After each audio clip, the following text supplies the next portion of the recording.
هل فعلا لازم تبدأ بيزنس؟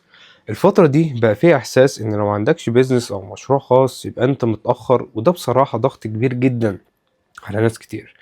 كل يوم تفتح السوشيال ميديا تلاقي حد بيقولك سيب شغلك، ابدأ مشروع، اشتغل لنفسك، ما تبقاش موظف. بس هل فعلا ده مناسب لكل الناس؟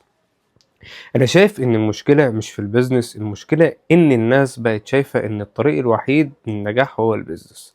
تعال نفكر بيها بشكل بسيط، لو واحد شغال مدرس ومرتاح ومستقر وبيحب شغله، هل لازم يسيبه ويفتح بيزنس؟ مش شرط. لو واحد شاطر جدا في التصميم أو البرمجة، ممكن الفريلانس يكون أنسب له من إنه يفتح شركة.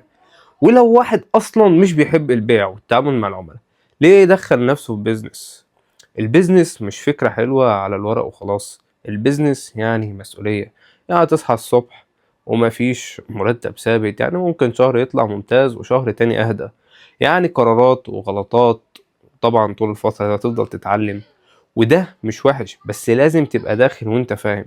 وفي نفس الوقت ما تفهمش كلامي غلط، انا مش بقول ما تبدأش، انا بقول ما تبدأش عشان ترند. ابدأ عشان عندك سبب، ابدأ عشان عندك مهارة، ابدأ عشان شايف ان دي فرصة كويسة. اعرف الاول انا بحب ايه، انا مستحمل ايه، انا هدير الضغط ازاي. في ناس حياتها اتغيرت بسبب مشروع صغير، وفي ناس خسرت وقت وفلوس لانها دخلت تقلد غيرها.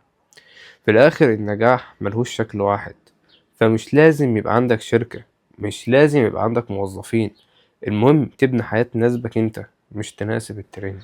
وطبعا مش محتاج اقولك ان الفيديو ده لو عجبك متنساش تعمل سبسكرايب. سلام.